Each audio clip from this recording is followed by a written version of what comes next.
Welcome back, everybody, to the factory tour. I'm your host, Paul Patterson, joined today by my friend Jacob Sanderson. He's making his second appearance here on the show. Before we get started, I just want to shout out the socials. You can follow me on Twitter at Paul_DFF. You can follow Jacob at Jacob Sanderson on Twitter.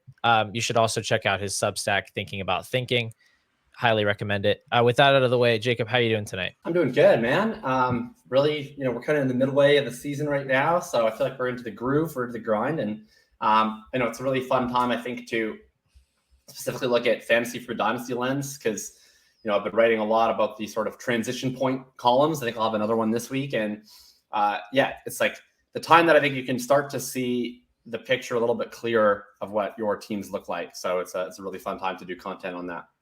Yeah, absolutely. I mean, that's really what the show is going to be about today, is just trying to get that clear picture on what your team is and moving forward in the most optimal way for your team, in the short term and the long term. There really does seem to be just a tsunami of new information every week. We have these new injuries, we have players breaking out, we have just red herrings all over the place. I'm in 18 dynasty leagues, which I know to you is like child's play. But it's the most that I've been in because I just keep joining startups. And for me, it's like every week there's like a dozen players that I'm trying to sell and I'm trying to buy. And so this is actually just kind of spur of the moment because I was thinking about it. But how do you kind of cut through the noise and like not make trading your full-time job as a dynasty manager? Oh man, I don't know if I have necessarily the best advice on that. I do tend to spend a lot of time trading. I think in general, I don't, at this time of year, I don't know how often I do like player take trading. So really it's a matter of at one point in time throughout the week, I'll pick a window of time where I'm going through and setting my lineups. And basically if I think, I have an updated sheet that I keep all my teams in that I think I've referenced before that I have kind of categorized. Yeah. And if I think a team is, no longer in the category that I thought it was for any reason, and I then need to maybe make some moves to rearrange it, that's generally when I'm just going to dive into that team. Ideally, to save time, I almost always will just talk in the chat, here's what I would like to do. And then see if I can get some offers that way, or just people DMing me. Other than it's just easier to do that than spamming offers to 11 other people. And then, if that doesn't work, then usually I will. And almost always on Saturday, I'll take an hour or two and try to hammer through some trades if I can before the game start on Sunday. But yeah, it's definitely I don't know. I think at this point in time, you kind of commit to each additional league you put into your portfolio, you're never going to be as on top of it as possible. Yeah. So you're going to be a little bit less active with each additional league. And I think you just have to hope that whatever results that you think you could sustain over 10 leagues, you're probably not going to sustain at that same rate over 50 leagues. It's no different than talking about a running back, whose efficiency on 5 touches versus 20 touches, or a wide receiver's targets per route on 30 routes versus 60 routes. The more that you add, the more your edge is going to get diluted. You're just hoping that, with each additional league, even at minimal effort, you have some level of edge, right? Yeah, I think that's a good idea. I need to narrow my focus to certain windows of time, because I'm just a trade tinkerer. I just go on a league for whatever reason, and then I'm oh, maybe I'll make a trade, and I go look at all the teams, and I'm or it's just a player. I'm I'm gonna go try to trade for Puka Nacua in every league that I'm in, and it's it just becomes so overwhelming. So I think you're right about that. Joining more leagues, it's your edge is going to be in those big picture decisions and not so much in just the micro transactions that you can make. And there's leagues that I pay more attention to, frankly, right? Some of my higher stakes leagues, some of my home leagues, if there's leagues that really need a lot of work, whereas I have some teams that it's not the highest stakes league. My team's pretty solid, and I just kind of mostly let it run and set lineups. And it just kind of depends on where those are. Yeah, I like that. That is good advice. So we're going to jump into some quick questions here before the main segment, and we will try to be quick with them. But the first one here is, what is your biggest dynasty lesson or takeaway from the season so far? Something you feel like the 2023 season has taught you? Man, I kind of hate doing I almost hate takeaways, period, because I think we usually just wind up overfitting. takeaways after 6 weeks are a real struggle for me. So I've found it hard to come up with one because I think so often like we really try to be profound in this space, and then we do that at the expense of being actionable, because I think we're just trying to overfit things we've already seen. I mean, this is not like something that I think is new, but just generally speaking, you really want to avoid having strong stances between pretty similar bets, especially when we don't know that much, right? And so look at a situation like Stroud versus Young. You look at a situation like Johnston versus Flowers, where Stroud kind of falls pretty decidedly, usually to the 1.5, 1.6. Like clearly, I don't know, it was a tier behind those other quarterbacks, but it was almost treated as like a half tier behind those other quarterbacks in rookie drafts. And then Flowers, I think was really treated very differently than Addison and Johnston. And I personally, other people can make the case of why that should have been the case. But I do think if you just kind of take the zoom out view, it's like if you have an opportunity to take a bet that you think you can paint as broadly similar and you're getting paid to take it, you don't actually have to win it, right? Then you have two ways to win. So obviously at this point in time, I think everybody would prefer to have Stroud on their roster than Young, and Flowers than Johnston and Addison, or at least Johnston. Yeah. Whether that remains the case forever, who knows? Things change all the time. But at the very least, like if you were able to manage these little backs, you could throw in JSN into this mix too. I think that there was maybe more of a reason for him to be in a different tier. But again, 4 wide receivers all drafted in a row, basically treated in 3 tiers, right? It was like JSN, Johnston, Flowers, and Flowers has been the best one so far and was the cheapest. Obviously, that's not going to always happen. But, and then look at the tight ends. Same idea, right? Oh my gosh. It's crazy. Like 8 picks of each other. And so far, the one you'd want most, the one with the latest ADP. And at this point in time, wouldn't you rather have Mayer than Kincaid? I would. It's getting there for sure. I mean, we've definitely seen. Would you rather have Musgrave than Kincaid? Like I don't know. You can make it is to me a thing where like when we're doing these analytical profiles and we're cutting these up, a lot of what we're doing is like cutting up very small samples, or we're emphasizing a preference on landing spot.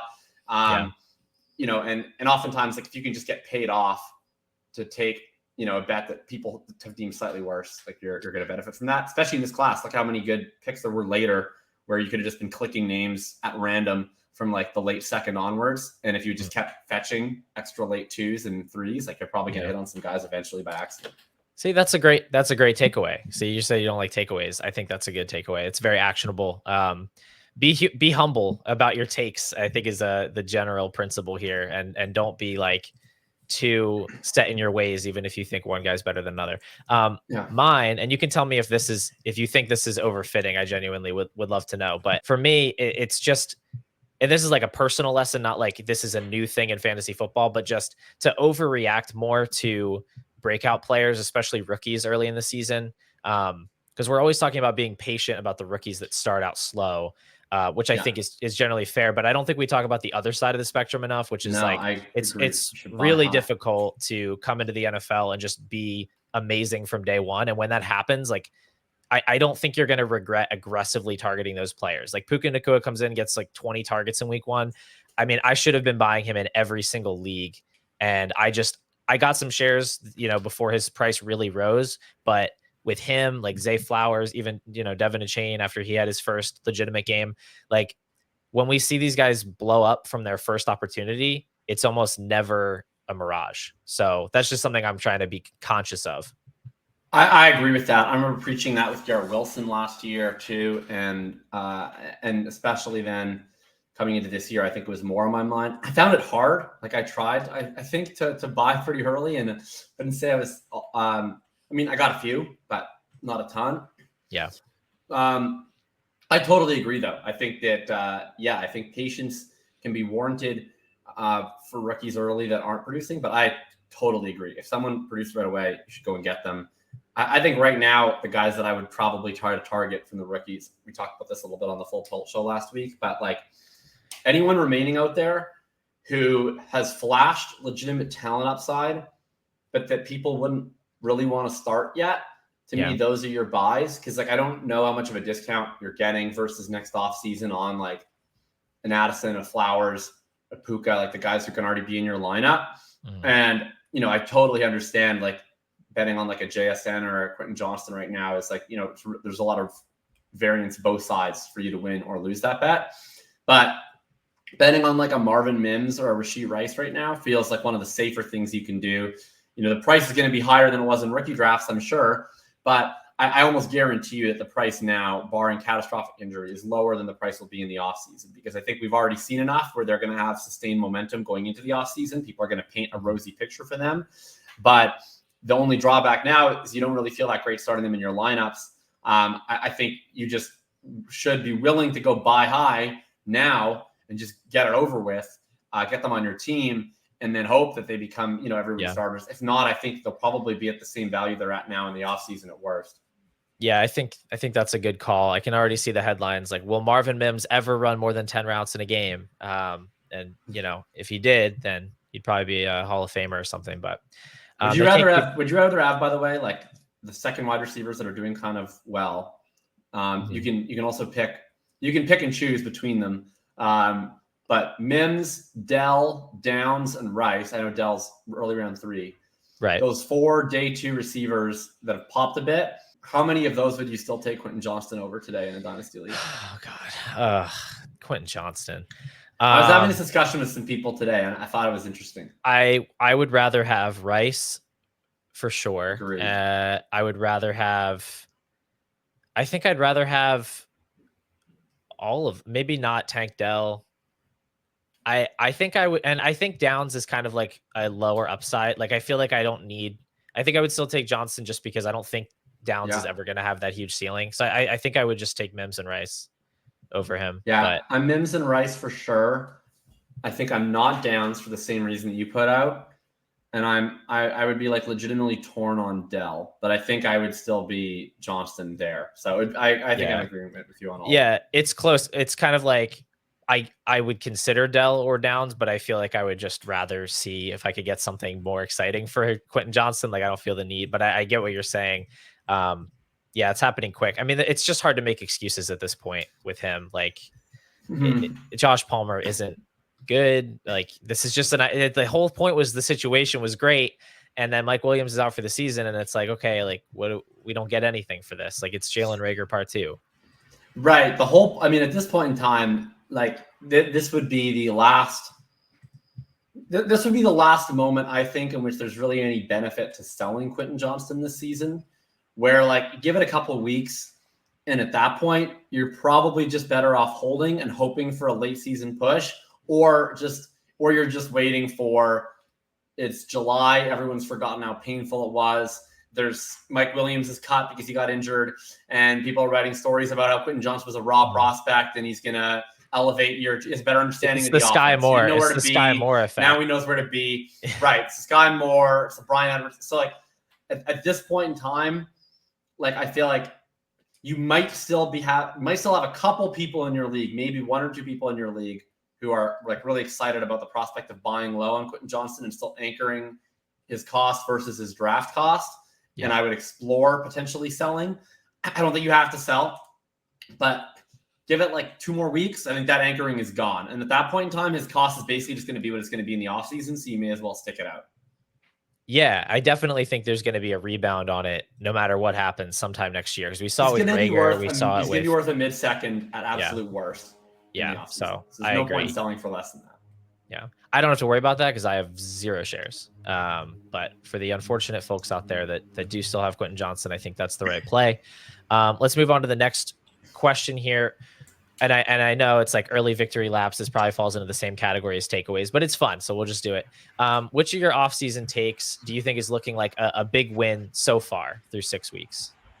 I mean, it sucks that he got injured, but hard to feel more excited about anything than Devon Achane. I don't have that many takes that I feel like are purely like I think this guy rocks takes. Like I have like a couple usually per year. But I would say like most of my heavy drafting positions are probably more like, I don't know, I think this guy's good at cost, or I think that like he has like an underrated profile, or something element of the situation makes him a good bet or whatever. Like, like Nico would be a good example of a player where like I was like, I don't think I was like right about Nico as much as I was directionally accurate about Nico. Like if someone was like, what do you think would happen if Nico Collins, if CJ Stroud is good if they gave me everything about the season and they were like, what do you think Nico would do? I would be like, oh, he'd probably be like pretty solid and be like a high end wide receiver 3 or something. And you'd have a really nice advanced rate in best ball with a high weekly ceiling. I wouldn't have expected him to just come out and play as one of the most efficient and dominant wide receivers in the league, which is pretty incredible. Honestly, his volume earning statistics actually are pretty much in line with what I thought he would be. He's just way more efficient. Yeah. So I'll say that.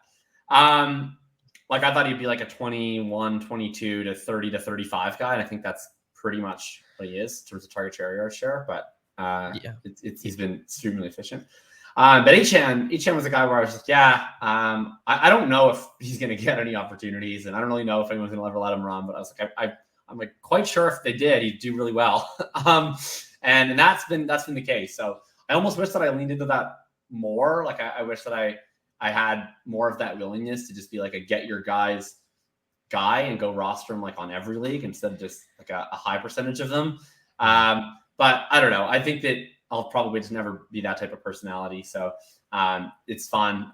It's been a blast seeing him rise in value and pay off. And I'm going to definitely try and keep buying him during these few little weeks while he's injured, because I don't know when else we'll have such a good opportunity. Yeah, I mean, he's been great. I was really, really fortunate that I happened to get him thrown into 2 trades before his first like big blow up game. Like he wasn't even the target really. Like one team I was tanking and I was just trying to get pieces that were scoring points off my team, and I was like, yeah, like send Achane back. And then the other one I was actually trading for Drake London, but the value was I was trying to make it work, so I had to throw in Achane. So that like doubled my exposure right before his first game, and I was like, we're going to the moon. Here we go. Like this is everything that we expected. And it was really exciting. My biggest take, unfortunately, is going to be more of a negative take, but probably my better call, just trying to dump some cold water on the Daniel Jones and Jordan Love dynasty value over the offseason. I mentioned it a lot on this show. Jordan Love early season value, especially like I just didn't get it at all. It was like, I mean, this was more like a summer take, but I mean, they were rising. Daniel Jones was getting into like the 4th round of startups. Jordan Love was like solidly, in that 6th round range. And with Love, like he was basically entering the season as a rookie quarterback, but minus all of the value insulation of a rookie quarterback, which is like a disastrous combination. So like, if he does well, he probably ends up being Daniel Jones. And if he doesn't do well, he's out of the league. And that's just not a cost efficient bet at that spot. And then Daniel Jones, like he wasn't actually good last year. He, I didn't think he was going to bottom out like this. So I guess it's you could say like directionally accurate, but he was just, the ceiling wasn't there for the price, which was mainly what I was trying to say. Right. Like I agree with that on Jones. Like I was way out in Dynasty, thought his price was egregious, but I was taking him in like best ball. So I still thought like this offense would have moments, and I thought like he runs a little bit, he'll have some spike weeks. Like I didn't think that they would be like one of the least efficient offenses in the whole league. This is crazy. They've like devolved into the 2021 Giants fully, like the Joe Judge team again. So I don't know how someone smarter than me is going to have to explain how this team with like basically the exact same roster just became entirely non-viable. Like I understand the offensive line's terrible. I understand that the receivers are bad. I understand Daniel Jones is not that good. But like last year, the offensive line was terrible. The receivers were bad, and Daniel Jones is not that good. And they had like a functional offense despite all that. So it beats me. But that's Well, at this point in time, I think I'd probably go back and buy Daniel Jones. Like I've been in and out on Daniel Jones so many times in his career. Like I was out when he came into the league. Then I was kind of interested. Then I was out, and then I became really in last year when he was like cheap and Dable came in, and then it was like whoa, you just got too far on this Daniel Jones thing. I think I'd buy back in now. He runs. He's probably getting to a point where you can get in pretty cheap. I mean, he's gonna start next year. They have no other choice. That contract he's gonna start, and I think he probably is. I mean, I think he's a top 32 quarterback in the league. He's not going to elevate from his situation, but he's probably going to be a starter for several more years. Would be my guess. In the median. I'm gonna have to assume that either Jalen Hyatt or Darren Waller are to blame for this because they're the new players on the offense. So somehow they did this. I don't know. But I really hope all my Darren Waller bags can. I hope they can turn this around for I his mean, sake. his usage has been better the last couple of weeks, but the offense is so bad that it may not even matter. They may fingers crossed for a bounce back against Washington, because they just could have brought in that touchdown against Buffalo. I mean, got 2 really nice weeks in a row. The Falcons just put 400 yards on the Commanders, so I'm kind of hopeful this could be the week the Giants figure some stuff out. They get the commies this week. They do. That's a great setup for Waller, for Wandale, Hyatt, the whole gang. Slayton, if you're starting Slayton for some reason. All right, one more question. Going the other side of the coin here. What is one offseason take that, as of right now, you'd like to just wipe from the record? I'll make it more conceptual, because I always just think people like focus way too much on individual player takes that are always weighted coin flips. But I think like at some point in time, maybe this would have been a better lesson than a bad take. But I at some point, like, I just need to stop trying to see the good in like okay young wide receivers, like just all these Batemans and Moores, and I was about to say at Rashad Bateman, and like stuff that are just like sitting on my roster, where it's like I need to have like higher standards for wide receivers to be remotely interested in, and not have FOMO on missing out if they ascend beyond that level. So like if receivers show me some stuff, like if receivers show me enough to be worth 1 first, they just gotta fucking go. And then if receivers show me enough to be worth like 1.5 to 2 first, then it's like, okay, they're actually good. Like they're actually interesting. But like I talked myself into like Dawson being an upside play, and Bateman and Elijah. And I guess Elijah hasn't been like horrible. But not like he doesn't matter. So all those pieces, just that stuff. I think save. I think any of the sexy ones, just ignore those.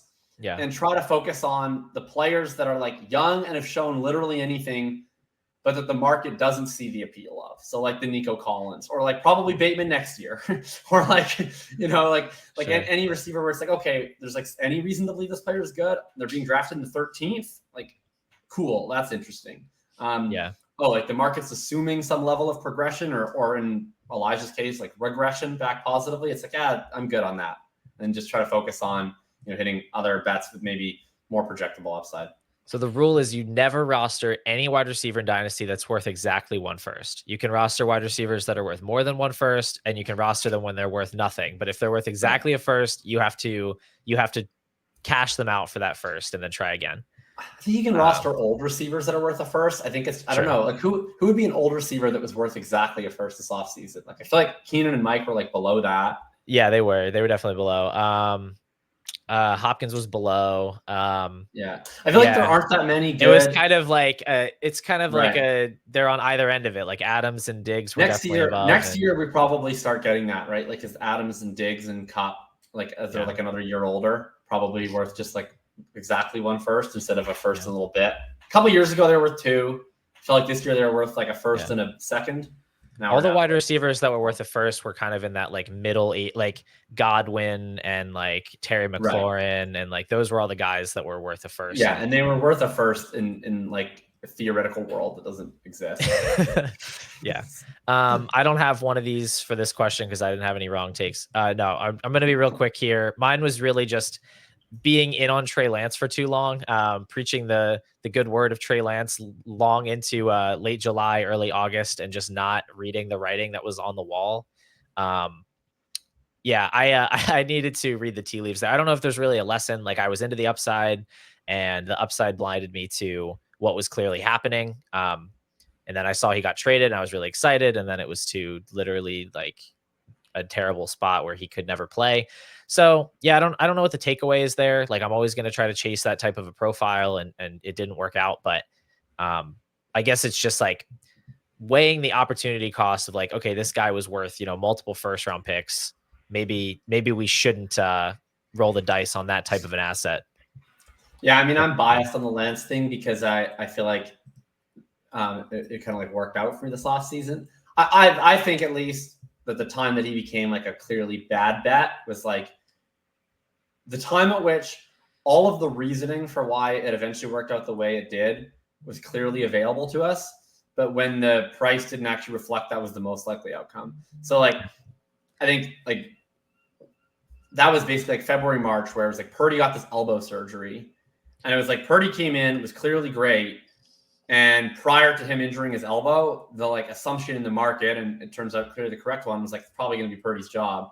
Yeah. And then Lance kind of got resuscitated based on an injury to another person's elbow.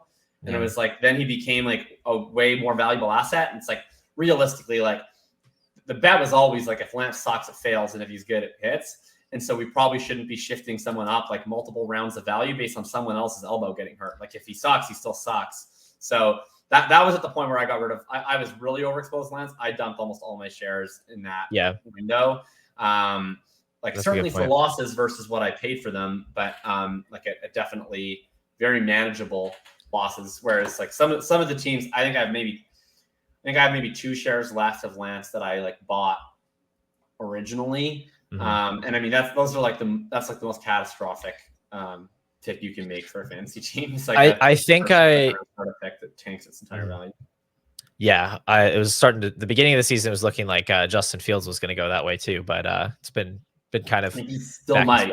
Yeah, he still might, but he's had at least a couple games to buoy his value. I think with Lance, I would have been quicker if it wasn't the Niners offense, because I think in my head I was like, if he just gets on the field in this offense, like he's going to look good enough to stay on the field, paired with the draft capital investment. I was like, if he just gets on the field, I think that he'll do enough to keep starting, because like Nick Mullins looked good on this team. And I think that was part of it, was just like crossing my fingers that he could start for them. But obviously didn't end up going that way. Purdy is rocketing up the rankings at this point. Yeah. And I was lucky to get a couple of those. All right, we got about half hour left, so let's get into the main segment here. We are going to talk about some dynasty scenarios. Basically, like, here's a team, like this is the situation they're in. What should we be doing? Is it time to tank? And if so, what are we doing? Is it time to, push the chips in? What are we doing? So we're going to just assume this is all like standard 12-team league. You got 14 games in the regular season, regular playoff structure, 6 teams in the playoffs. So all, standard playoff situations. And we're going to start kind of at the bottom of the standings and just work our way up. And I have a couple little wrinkles to throw in to make some of the scenarios complicated. But the first scenario is pretty easy. You have an 0-6 team, you have a 1-5 team. You are done. Like your season's over. There's no, you're not digging your way out of the hole. The kids are saying. It is Jover. You're selling everything. You're trying to get Caleb Williams. So, there's not a lot to figure out there. So my question in this situation is you've got this team. Let's say you have a couple of veterans on this team that you just cannot get anything for. You can't get any value out of these players. What's your move if you're stuck with somebody like, I don't know, Saquon Barkley on that 0-6 team? Oh, God. Sorry, I missed what you said about Caleb Williams. Is it like I'm already locked into 101, or I'm like I have other people to try and battle with? I mean, you're 0-6, you're 1-5, so you're basically like in that zone. Like you're either last in points for. Like, are there people close to me in like points for that could potentially catch me? Yeah, 1 or 2, sure. Yeah, okay. There's at least one other team that's also aware that their season's over. Okay, when you say can't get anything, like. What do you mean by anything? Like I literally can't get anything. Like I'm not going to drop Saquon Barkley if that's right. What you're asking. You've tried to put him on the block every single week so far this season, and every week the same 3 managers offer you a 2024 second. Okay, and I've countered. So I it's like a choose your own adventure. Okay, so first time I get 2024 second, I'm like, that's not close. Okay, this time I'm reaching out to those managers and I'm saying, hey,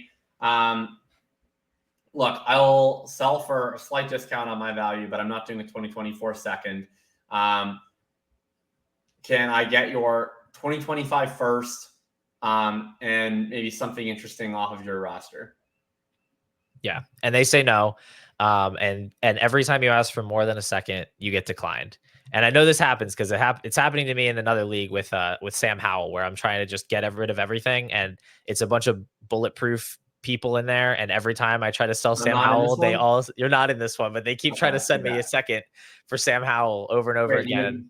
Okay. Well, are you equating the value of Sam Howell and Saquon? No, I'm not. But I'm just saying it's a similar situation. Okay. Well, first of all, the answer to the Sam Howell one is I would click accept on the second. No, I'm good. I'll keep him for a second. I'm good on that. Okay. But this isn't. Barkley, I'm not taking a second for. No. Yeah. I mean, we're gonna hold Barkley until we're offered like at least first round value. Because the reason I bring up Barkley specifically, somebody like that, is just because that is a depreciating asset. Like he's a 26-year-old running back. He's not really Saquon Barkley anymore. Like he hasn't been for a couple years. Right. He's not like a high end efficiency. He's a volume running back who's now on a terrible offense. And I don't think he's like injury prone, but he's certainly at a point where another injury due to his like perception is going to really kill his value. I feel like because he has been injured so many times. So that's where I feel like those types of players, it's a tough balance because his value is going to go down as soon as the season's over. And so I mean, the relevant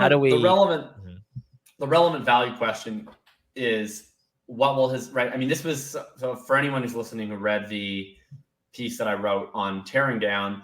It's like there's kind of every player is worth three things to you theoretically, right? What is he producing now? What's his buying power at the end of the season, and then what's he projected to produce after that season? That what he's producing this season is obviously not worth anything to you if you're tanking. It's worth negative stuff to you. So I think that the relevant question isn't what's his market value, and it's not what do you value him at. Like if you're not getting market value, the most relevant question is what do you think his value will be to start this offseason? And I wouldn't take less than that. That's how I would put it. So yeah, I would probably expect that he's worth a late first at the end of this season. I think that's like probably a reasonable floor minus massive injury. I wouldn't take less than that. And I mean, if you're so in terms of late first value, how do you get there? Like I'm open for ways to get there, right? If someone's willing to throw like 3 second-round picks at me, okay, I would consider that. If I could get like a few younger players, maybe you do the old trade where somebody else has somebody they want to move and it's not a perfect fit for you. And maybe you have better luck moving them and they have better luck moving Barkley. I don't know. You take on some other guy. Yeah. Like I would find a way to try and figure it out. If literally my only options are take a second round pick or hold, then I'm holding. But I don't think that that's like super realistic. No, I get you. I think that that's helpful. Yeah, you have to set kind of a limit because I have seen in leagues like I had a manager in a league that was clearly like panic tanking, and he sold Matt Stafford for a 2026 third round pick, which is just like that's just ludicrous. But it's like that's the thing where you have to kind of set some boundaries. So I think that's fair. If it's definitely helpful if Barkley is like not pushing you out of contention for the 101. Like if you're safe and you don't, right. Like he can sit on your roster for weeks and it's not going to affect your draft positioning, then it's a little bit less pressing. Especially with Barkley, because like he's been hurt.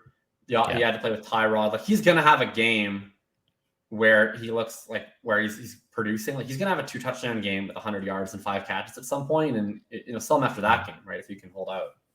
Yeah, that's absolutely a good call. All right, moving our way up to where the decisions get a little bit more complicated. Let's say you're 2-4. Well, let's just say in general, are you ever willing to keep a candle lit for a 2-4 team? Like, let's say you're third. If you're third in points scored or something like that, sure. Yeah, you're cool. You can get your 2-4 team. All right, cool. So you can get back into it. Yeah, I think that's. I won a championship last year with a 1-4 start team, right. And I knew that the team was good. It was just super injured. Yeah, I can't remember all the players that got injured, but at one point I was down like 5 starting receivers. And I had T. Higgins on it, so naturally he kept scoring 0 while being active every week. And I was just like, you know what? No, like this team's fucking good, I promise. and so we ended up making it work. There's totally 2-4 teams I'd keep a candle lit for if you're scoring points or if you think you're going to score more points in the future. Yeah, I agree with that. I think a good thing to do is just check your upcoming schedule too. Like you might have played all the good teams already. Maybe the next 2 weeks you have the tanking teams and you know that you're going to win, like no matter what you do.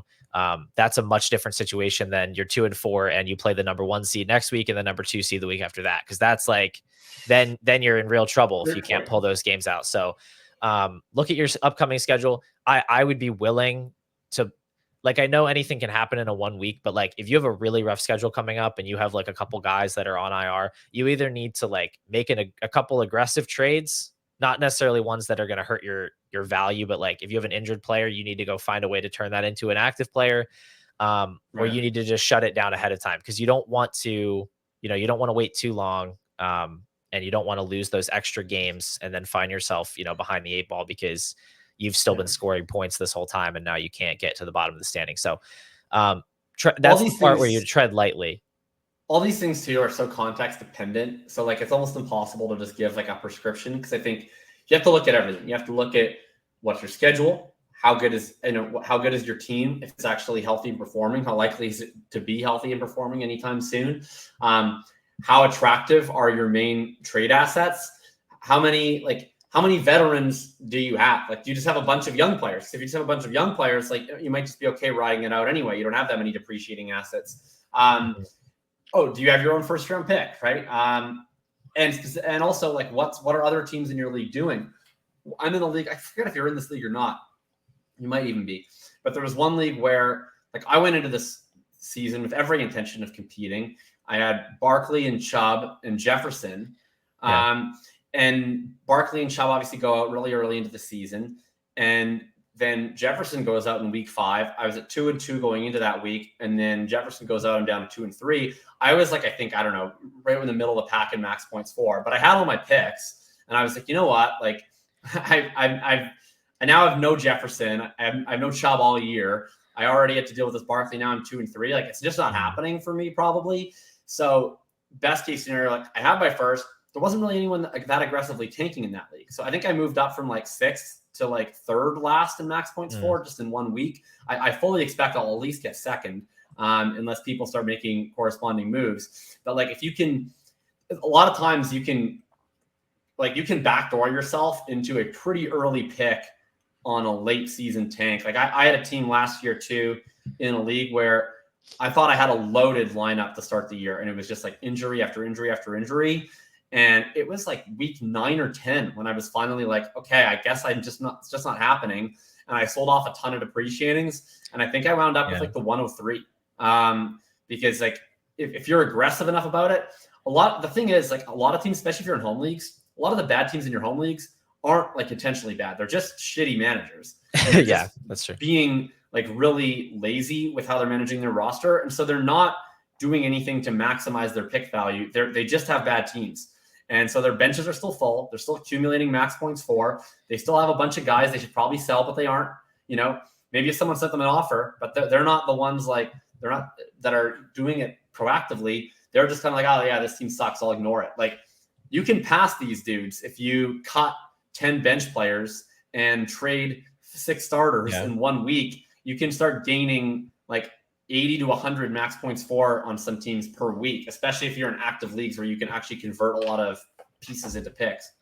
Yeah, I was going to say, if you got to have a longer window to make your choice about your team. If you're in an active league where like you said, you can, pull off a lot of moves in a short period of time. And if you're in a league where the teams that are at the bottom of the standings don't actually know what they're doing, like they're not deliberately tanking. Because if somebody in your league is already tanking right now and it's week 6 and they're doing all those same things that you would be doing 2 weeks from now, you're not going to catch up to them. So go look at those teams at the bottom of the standings. What are they doing? Have you noticed the moves that they're making? Are they actively trying to tank, or are they just like losing players and they still have, they still have starting quarterbacks. They still have, players at every position then they're probably going to keep scoring points, like you said. So that is a good call. All right. Well, we get to the 3-3 team now, and there's a lot of different 3-3 teams out there, but let's start with one that's like truly middle of the pack. Let's say you have a 3-3 team. They're the 6th seed. You are 6th in points scored. So you're right exactly where you're supposed to be. You still have your first round pick. It's just kind of been a middling kind of season for you. You're kind of average in roster value, let's say. And so, you have flexibility here. I guess my thought would be, if you're in kind of my first thought here would be go to the teams that should be tanking in your league, whether they are or they aren't yet, and see like, hey, what are you doing? Like, see if they have any good players. What are you planning to do? If you can be the first one to kind of snag some of their higher end pieces, that's probably a quick way to get yourself back into the race. But what are you thinking with that sort of a situation? You're just sort of in the middle. Totally agree. I've been in this spot, and literally, like, I will enter in the chat, like, at all. Like, I don't know what to do with this team. Send me offers, and you tell me. If you want my players, send picks. If you want my picks, send players. That's great. Like, sometimes it works. Like that's a spot where, that's kind of where you don't want to be at this point in the season. Like when in late August, I don't mind just like being in the middle because I view that as flexibility, right? If you had a team that you thought was in the middle, but it had Adam Thielen and Raheem Mostert on it, that's like enough to go from the middle to the top for nothing, right?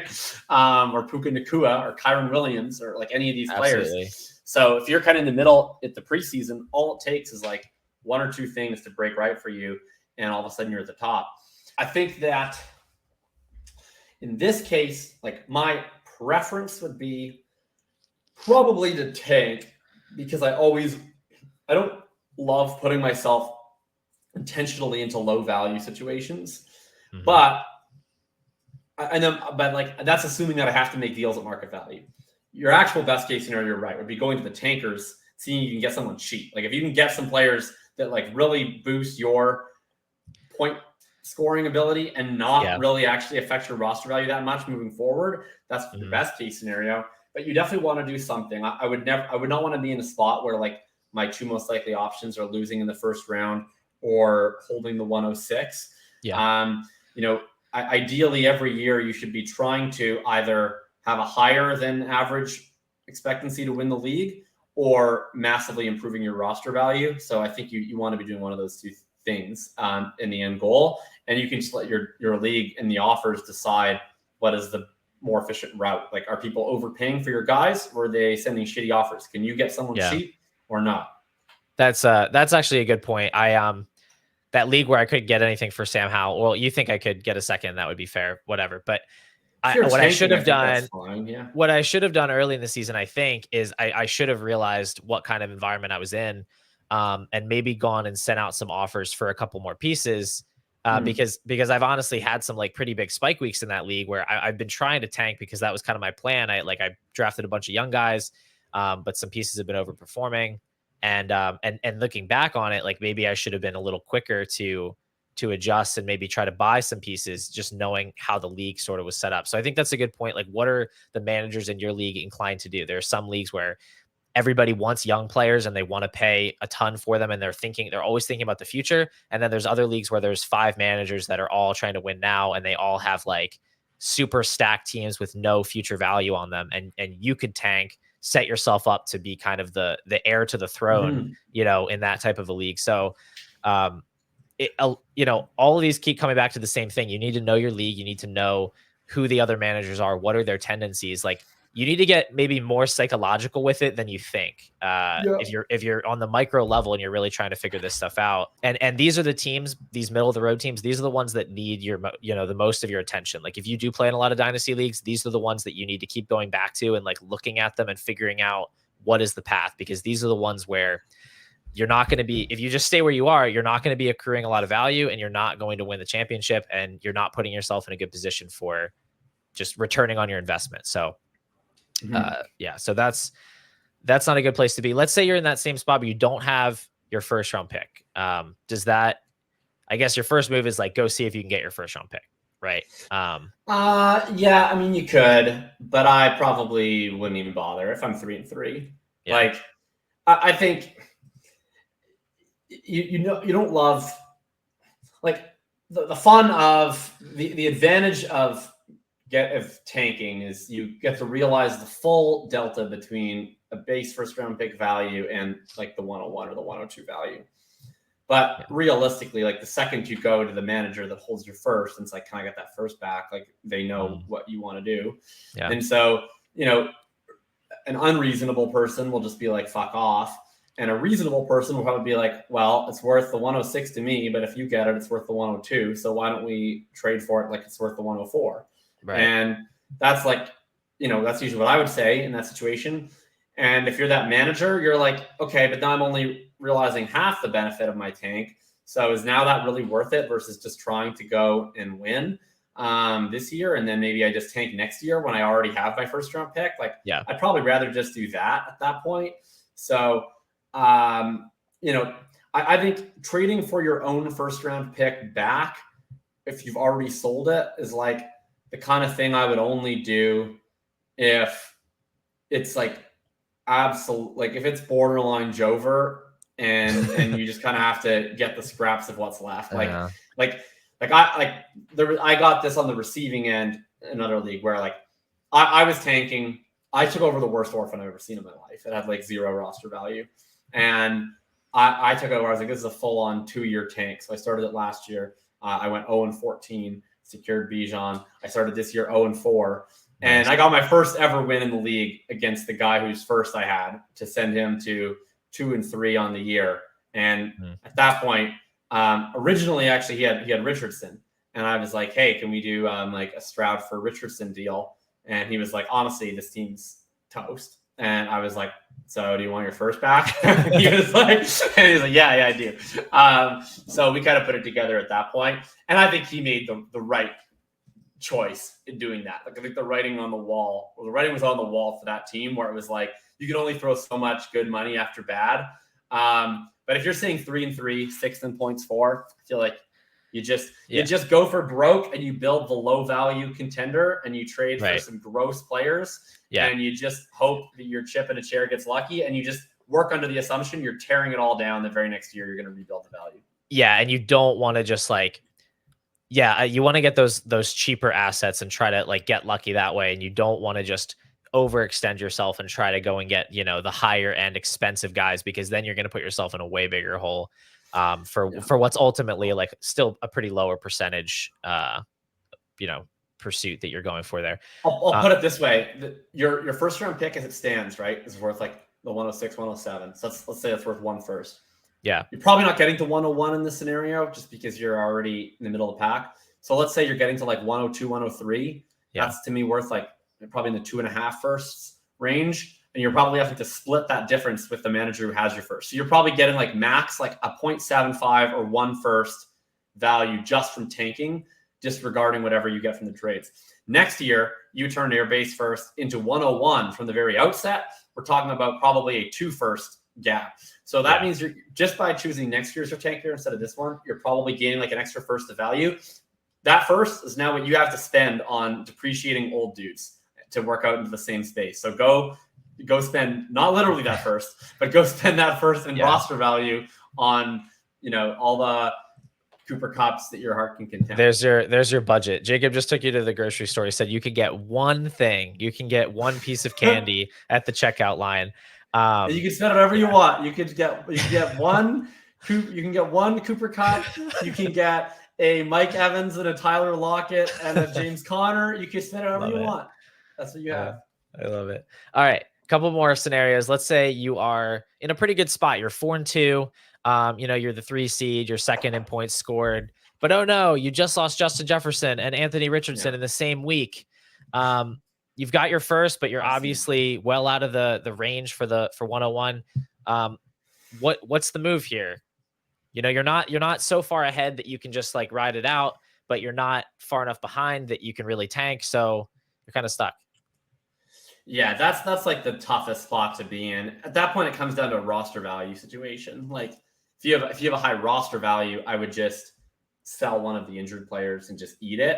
But if you don't really have that type of buying power to spend, then I don't know. I think maybe I'm never of the opinion that like tanking is out of the question at this point in time, because I'm pretty willing to detonate shit. Right. Like I'll sell a whole roster in a week if I have to.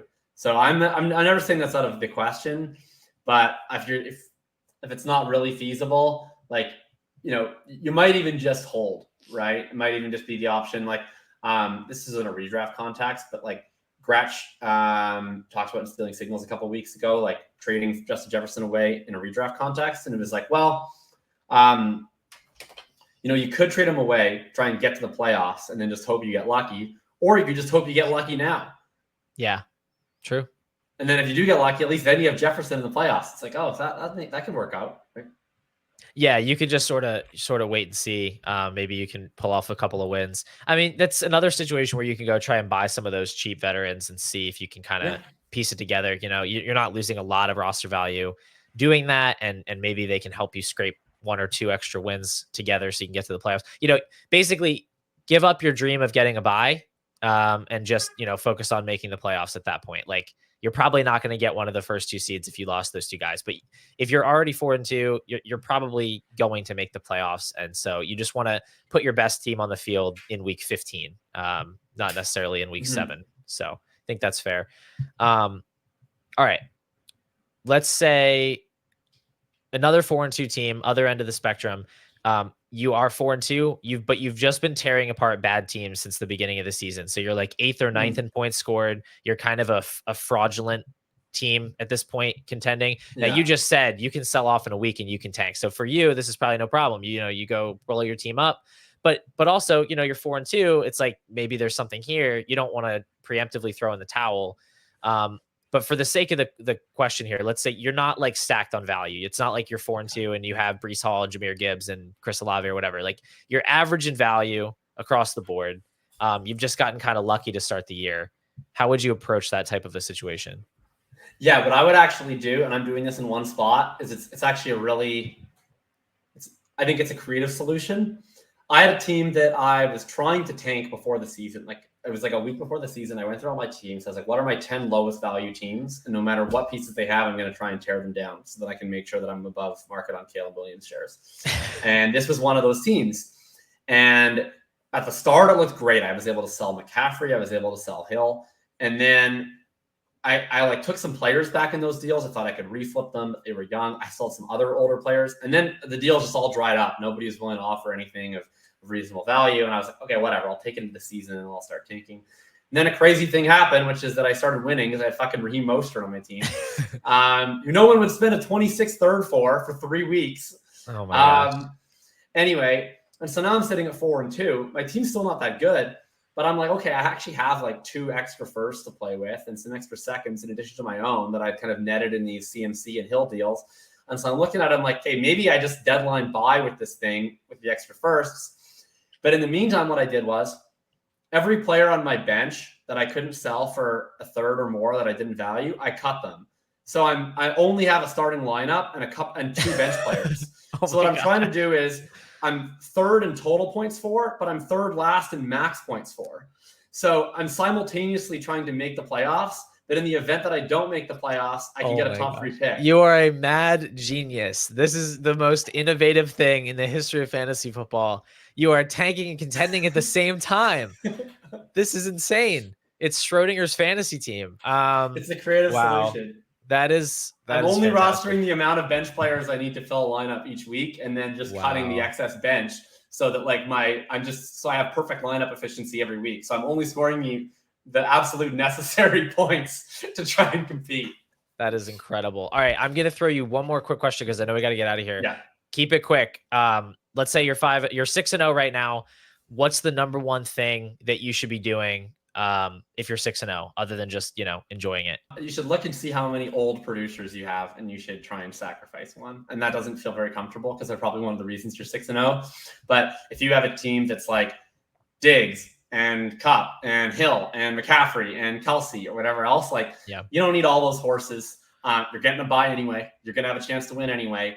The excess chance that you have to win each week from having each additional extremely valuable, high-producing veteran just diminishes for each one that you have.